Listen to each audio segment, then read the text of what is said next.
Today's video I want to give a market garden update. It's been a super tough year for us and we're below target with the gardens. It's been really hard because of the prolonged drought and a lot of crops fail through bolting and through an abundance of flea beetles. So I'll just give you a quick update from the farm today.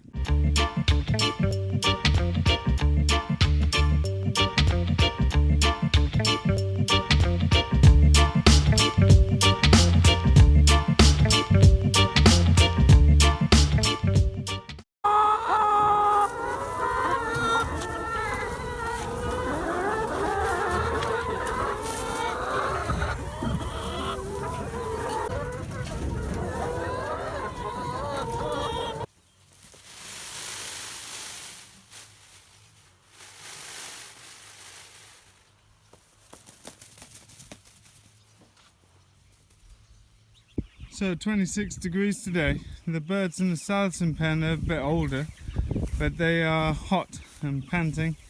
These birds are fresh. It's a lot more breeze obviously in a pen like this, but it shows the birds are much comfier in this hot weather. And likewise, equally oppositely, they're a lot more vulnerable when it's wet and windy. But interesting to see. I mean, they're very comfortable despite the heat. I mean, it's even a bit uncomfortable for us working today. Just checking the waterers because the other birds in the Salatin pens are sitting underneath the waterers as extra shade and tipping the water out. These have all got water, that's fine. Here's a good illustration of why trees were put up on some of these hill lands. You see, they're growing on pretty much 15 centimeters of soil. It's just a lens on top of rock and sand. This is just pure sand. But that's what's left after a tree's blown down. This one's been trying to fall down for a while actually, but it's been caught in the other trees. We didn't want to cut it because it's under a weird tension, but yeah, just illustrating how thin the soil is up here and how dramatic the change in our pastures where we've been bringing in animals and tickling the subsoil with a Keyline plough.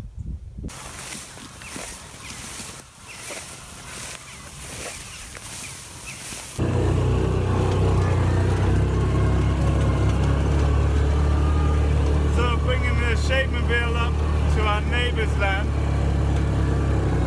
and we're going to be moving turkeys into here just as soon as we brought the cows through up here. We're thinking we're going to cut the lands just to get it growing vegetatively again. It's not good enough for making hay. It's super sparse in here, and by the time it's dried it'll turn into nothing. It'll just be stems. But we're going to graze through the first of the neighbour's lands, then bring the turkeys into here, cut the other two, which is 7 hectares in total, and let that just start growing again. So cows are on the move. Come. Yes. Love on me. Come on. Come on.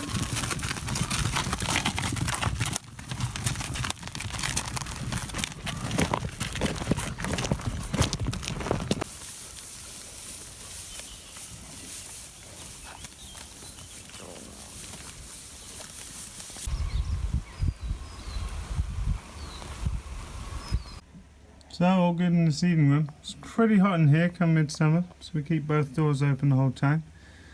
Doing a lot of microgreens. We've experimented with wood-based compost that we're seeing how we like that in the gardens. And we've been growing micros in that and they seem to germinate just as fine. It's very cheap compared to other compost. But everything going good in here. Been growing on some things larger, just some of the brassicas to make sure we don't get so much flea beetle damage. That's been one of the problems this year, is flea beetles just taking out all the Asian greens at the start of the year. What's in the week's vegetables, Karen? We have peas. We have so many peas, so we can give like 300 grams. Nice. We have 2 kohlrabis, purple spring onion this week, the Davion, these ones grow quite huge. We have big bunches of turnips, white turnips and red turnips. And we have these patty pans, so we're gonna give like 3 of the small ones and 1 big, or like both colors. Garlic is getting big. a bunch of mixed kale and a butter crunch lettuce. Beautiful. And Sprig of herbs and microgreens and mesclun too? yeah, that's for the loose veg orders. Uh-huh. Yeah. Looks really nice.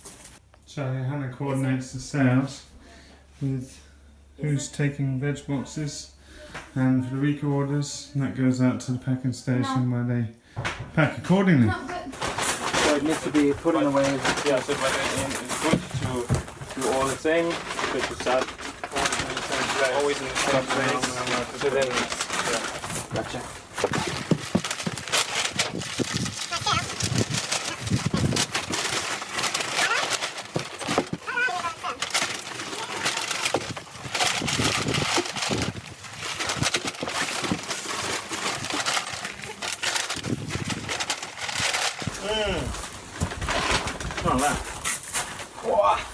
beautiful. Strong, nice. Beautiful boxes. So that's how the packing station works, having all the veg up here to be able to pack boxes. Beautiful boxes today.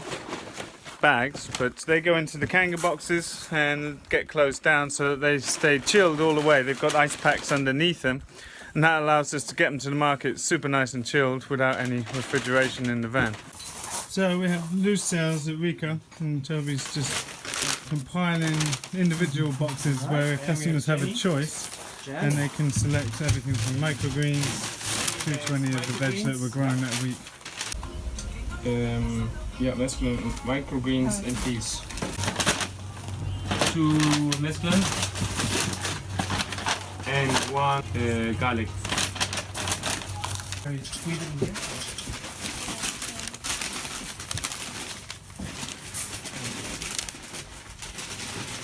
And then Olivia has romaine lettuce and microgreens.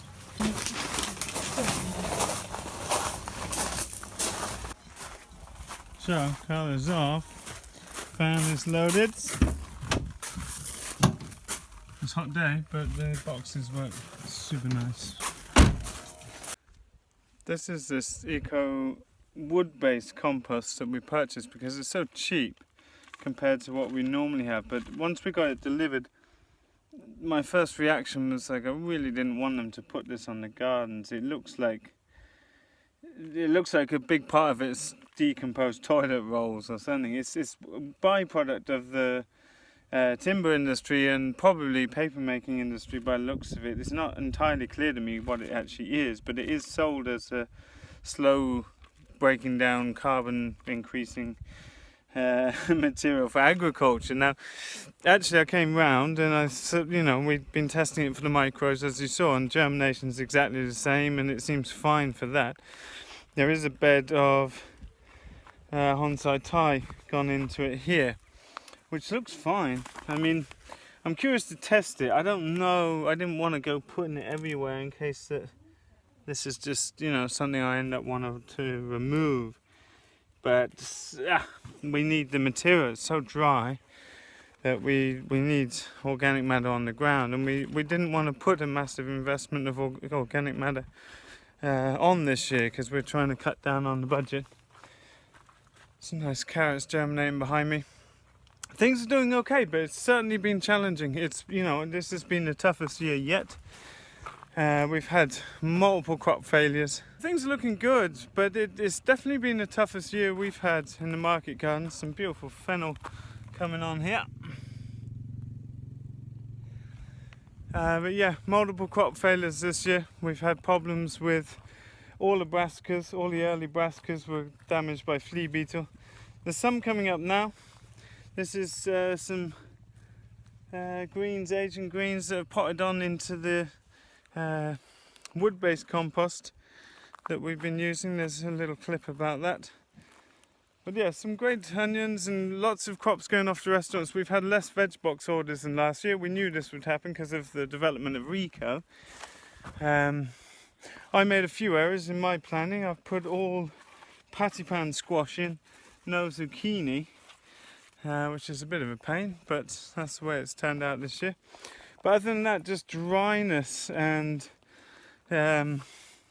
flea beetle has been the main problem.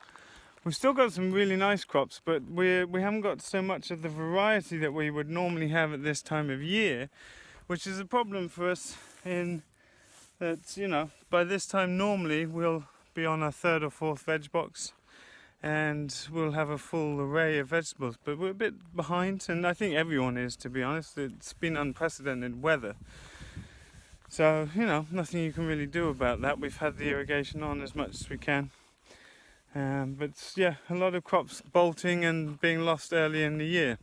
Pretty much all our spinach was lost through bolting. We even lost all of the broccoli, which I was gutted about, because this is the first place I've actually ever been able to grow nice broccoli. I didn't ever used to grow good broccoli at home.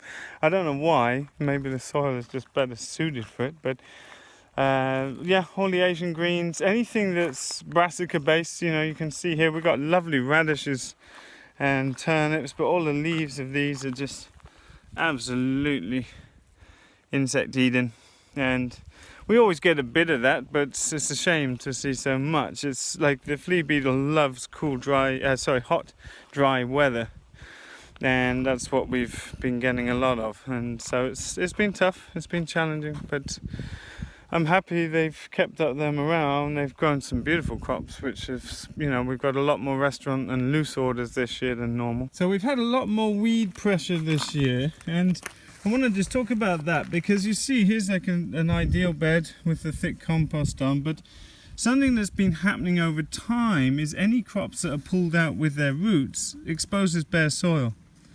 Now that's going to be things like onions and leeks and any of the root crops.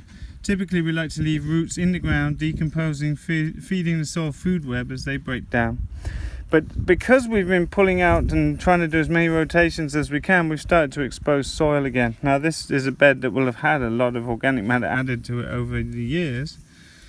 But anywhere we've been exposing soil, we start to see weedier beds now. So we actually have higher weed pressure than we've been having ever before.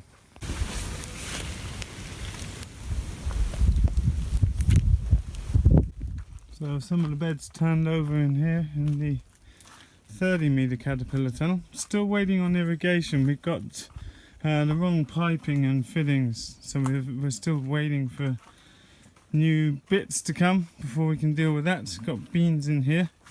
But you see here's a bed that's been pulled out. There were spring onions in here, and there's a bit of weed pressure. I like to keep our beds spotless, so you know, for me, as if you've been following these videos, then you'll know that our gardens are, you know, pretty much the tidiest market gardens you've probably seen, or amongst them at least. And so it's been a little frustrating for me. I feel like it's just down to not having enough organic matter. We really didn't want to put down much this year. Didn't budget it in because we were looking to save money by not making any big investments this year. But yeah, it looks like we'll be doing a massive layer at the end of the season with the old animal bedding, letting that further break down over the winter. Here you can see some, yeah, this is what happened with the broccoli. Super sad. I'm gutted. We lost broccoli, Asian greens. Cabbages went through okay, and I think that's because they were big transplants before they went out. But there's some other very healthy looking crops. I'll just have a look at a few.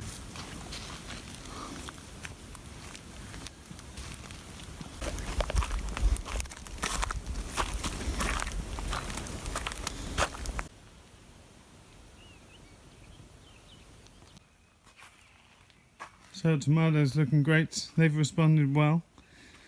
It seems like everything's good. I'm glad we added Epsom salt and the other bits. I think everything is doing okay in here, so happy that we responded, and there's been a bit more pruning going on, keeping everything going up straight and training it up. Yeah, some beautiful green tomatoes already. It's not going to be long till we start having ripe tomatoes, hopefully.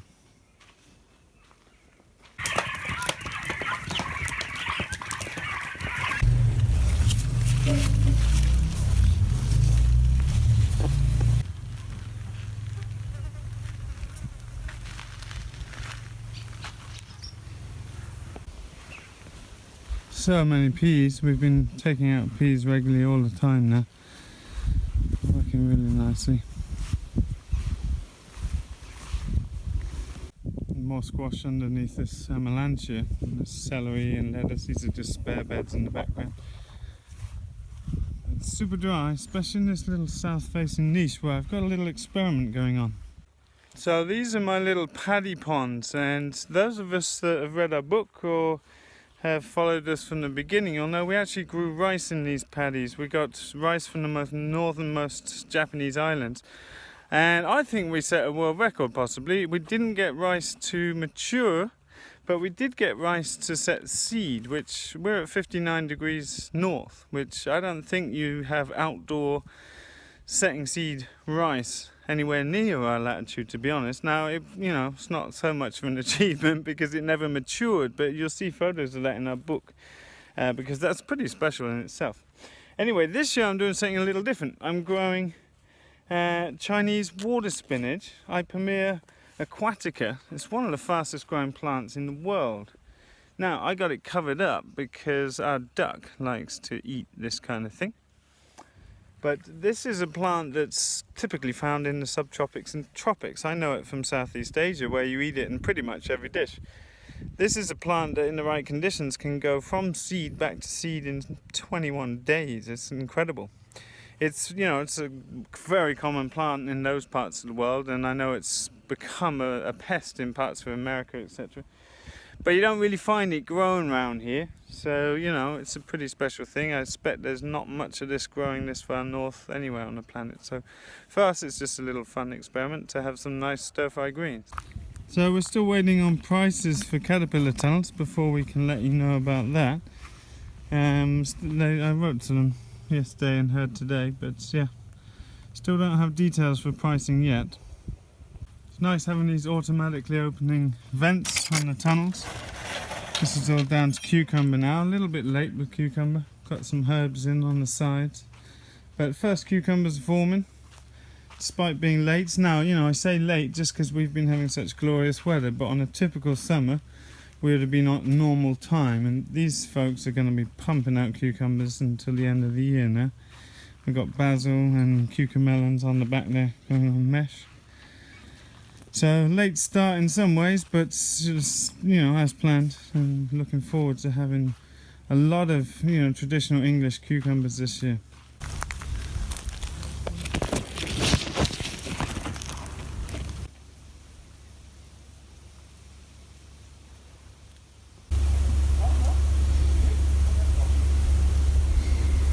So that's it for today, folks. A little update from the market gardens and some other things going on at the farm.